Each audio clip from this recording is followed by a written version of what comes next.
reason why I was politically correct, because I plan to stay around in the industry for a while, and I don't want to make any moves that would kind of affect the status of that. But I have to say, I'm honored, I'm privileged, and I'm more than that, full of love in my heart for the two women on this stage. Both of them humongous achievers. Both of them have carved their solid place, not only in the world of politics and entertainment, but as women, as achieving women. We all know about Smriti Zubin Irani, whose cult character Tulsi went on to create havoc in this nation and became a role model for so many women. Met with so much criticism and so much praise that the polarization always makes a success story. And then from there, she goes on to becoming a huge part of the ministry and the governance, and we all know her achievements, and we're proud of each and every one of them. Welcome to this session, ma'am, and we're so happy to have you here today. Thank you. Ekta Kapoor, from the 4-year-old I knew, who danced at every birthday party and cried every time she didn't win the gold medal, and lost many a time to Aditya Chopra and Hrithik Roshan. She was always third in line, till one day she cried so much that she finally got the gold medal because she cried. I don't know if that was really a good reason to win. No, but because they never gave the gold prize to the woman at that time. Well, times have changed, Ekta. You're full of gold today. And then from there on, I knew her as a precocious teenager and a huge achiever right through her 20s. And now to, I would say, one of the most successful women in the film industry and entertainment industry. She's come a solid way, set a solid path, and of course has many, many more milestones to reach, though she's already achieved so many. The great story about Mrs. Smriti Zubin Irani and Ekta Kapoor is the synergy that they have with each other, the friendship that they have maintained, the love they have for each other, and how they solidly do their own thing, even when sometimes paths have to cross. So we are very excited to be in conversation with the both of you. I feel there's too much distance, but I think that's the way I think Barkha planned it, so that if anything has to go amiss, then we don't do anything that would be inappropriate. So now, when you started your journey and the creation of this character, at that point, Ekta, I'm going to start with you and ask you, did you realize that when you created Tulsi, you would not only create a storm in the glorious teacup of the entertainment industry, but also create a woman that actually would become a benchmark for so much to follow? Did you even realize what you were doing way back then?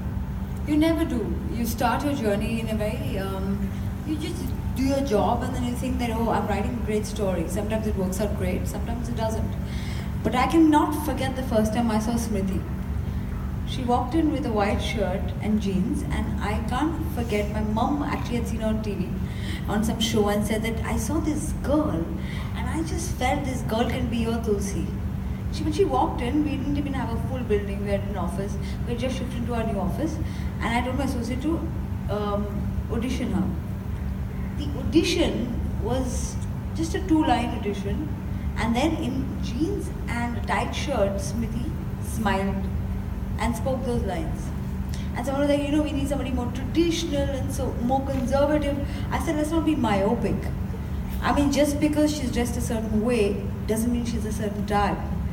And she looked so endearing that I said, this has to be the character. She has to be somebody, when she opens the door and welcomes you into her house, India decides to enter. And India entered, and how? Your experience, the first time you met Ekta, ma'am, would be? Firstly, I'm extremely happy that today Barkha has compelled Karan to call me ma'am on a public platform. It's not Barkha, it's me. It's my own. It has nothing to do with Barkha. I don't Second, call... as Barkha has highlighted, the man did bypass everything and take the shorter route here. Barkha, you can't be a woman and come from the side. You have to come from the door. Now, I'm not a hijacker like you, but I just hope you were saying nice things. Mrs. Irani said that you compelled me to call her ma'am. I don't think you've done that. I think there are enough tremors in Delhi that Smriti Irani and Barkha Dutt are going to be on one platform and not claw each other's eyes out.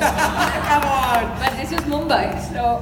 we like surprising people, don't we? Yes, we do. We do. And for me, it was quite a surprise when I got a call from Balaji Telefilms. And when I walked in, irrespective of what Ekta says now, she was surrounded by a zillion things and a million people. And she just looked at me and she said, you, audition. I was like, I have just 1 week left in Bombay, and that time it was Bombay. And my father kept on telling me, come back to Delhi because you'll make nothing of yourself in this city. And she said, you audition. And then I went in, I auditioned. Everybody said I was pathetic. And she stuck to her guns, and I had a career. But at that time, she walked up to me and said, do you know you're about to make history? And all I could see on her face was a paycheck, because I had no money.